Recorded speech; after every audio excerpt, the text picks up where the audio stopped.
semua, pada video ini kami kelompok 2 yang beranggotakan saya sendiri Juvini Telangi dan kedua teman saya yaitu Yuskar Arsbastian dan Dian Kambuan. Di sini kami akan menjelaskan tentang program yang telah kami buat dengan judul yaitu implementasi algoritma Simple Adaptive Weight atau SAW untuk penentuan bobot optimal dalam penilaian kinerja karyawan.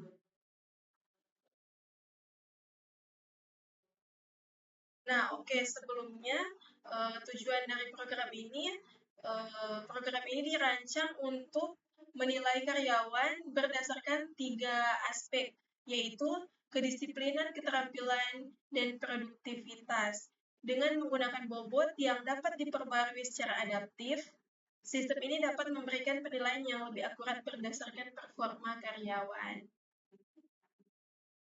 Nah, kurang lebih programnya seperti ini. Oke, kita langsung masuk saja pada struktur untuk menyimpan data karyawan. Nah, dari struktur untuk menyimpan data karyawan ini terdapat 4 atribut, yaitu nama, kedisiplinan, keterampilan, dan produktivitas. Nah, dari masing-masing 3 ini, kedisiplinan, keterampilan, dan produktivitas, ini memiliki skor dari 1 sampai 100. Oke, kita masuk pada fungsi menghitung skor. Fungsi untuk menghitung skor total berdasarkan bobot. Nah, ini adalah fungsi untuk menghitung total skor karyawan berdasarkan bobot masing-masing atribut. Nah, untuk inputnya, objek yaitu karyawan dan vektor yaitu bobot. Dan outputnya, skor total sebagai double. Oke. Ini kita masuk pada pembaruan bobot adaptif, ya. Di sini fungsi untuk memperbarui bobot secara adaptif. Nah, vektor double update bobot, cost vektor double bobot, cost vektor double, dan performa double learning rate. Nah, fungsi ini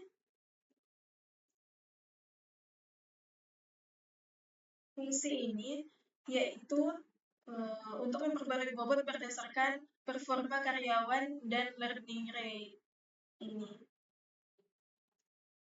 Oke. Nah, untuk deltanya ini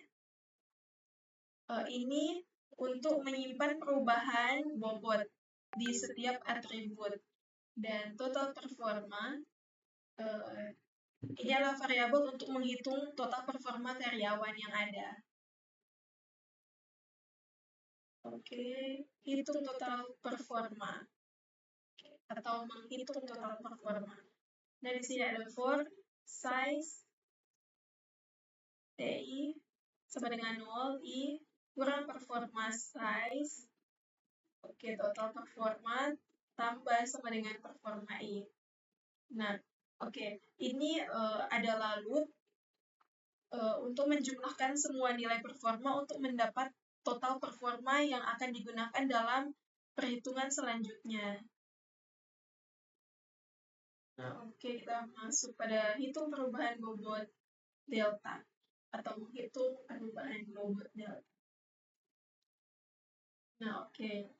Nah, setiap elemen dalam delta dihitung sebagai kontribusi relatif dari nilai performa terhadap total performa. Di sini juga ada update bobot. Ya. Nah, oke. Nah, bobot baru di sini ada bobot baru, ya. Nah, bobot baru dihitung dengan menambahkan perubahan bobot yang diperoleh dari delta. Total bobot juga dihitung untuk normalisasi di langkah berikutnya. Oke. Di sini ada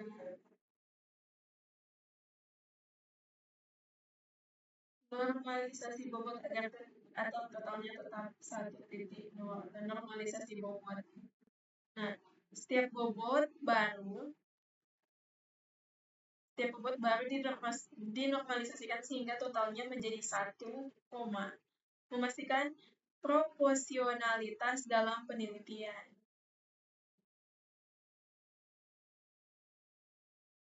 Oke. Nah, yang terakhir, di sini ada return bobot baru. Nah, ini adalah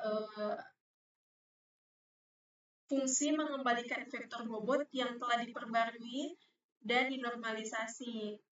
Nah, ini siap digunakan untuk evakuasi karyawan di masa mendatang nanti. Oke. Selanjutnya akan dilanjutkan oleh teman saya. Pada bagian ini, normalisasi bobot agar totalnya tetap 1,0. Bagian ini merupakan bertujuan untuk memastikan bahwa jumlah total dari nilai-nilai dalam bobot baru adalah 1,0. Jika bobot baru telah diperbarui atau diubah, fungsi ini akan membagi setiap elemen dalam bobot baru dengan total bobot penjumlahan dari semua elemen bobot baru sebelumnya. Ini adalah proses normalisasi sehingga bobot akan menjadi proporsi dari dan totalnya tetap 1,0. Kita lanjut. Bagian main ini fungsinya adalah meminta input dari pengguna tentang jumlah karyawan atau jumlah karyawan dan membuat vektor berisi objek karyawan sebanyak jumlah karyawan. Nantinya setiap objek karyawan akan menyimpan data individu untuk setiap karyawan.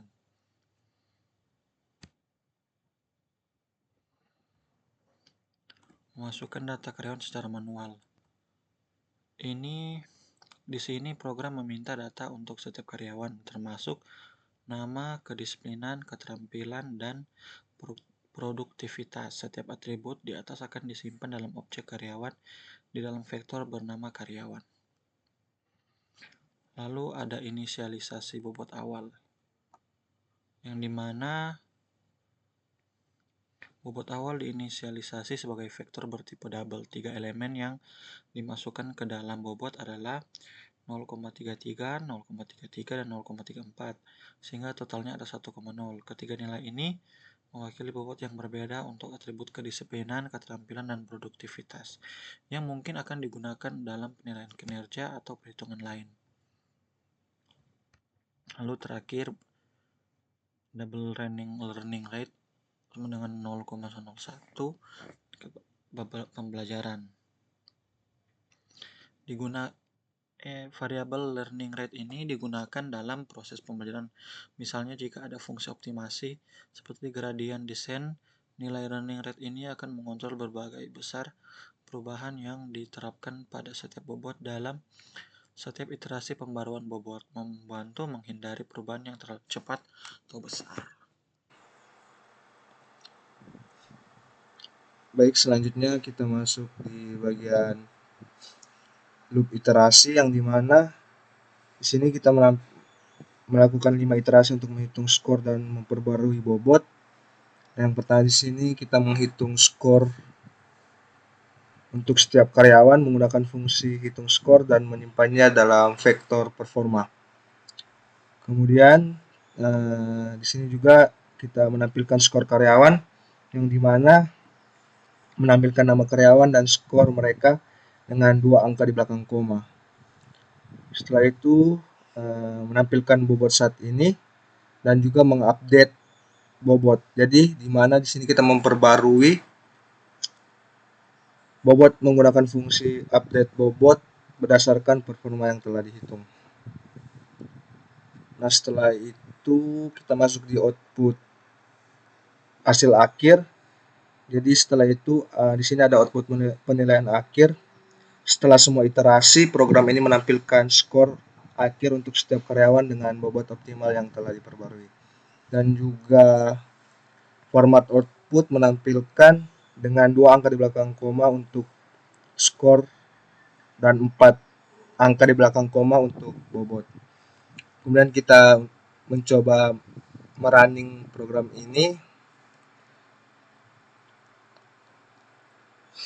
Nah, di sini kita diminta untuk memasukkan jumlah karyawan. Sebagai contoh saya masukkan 3 jumlah karyawan.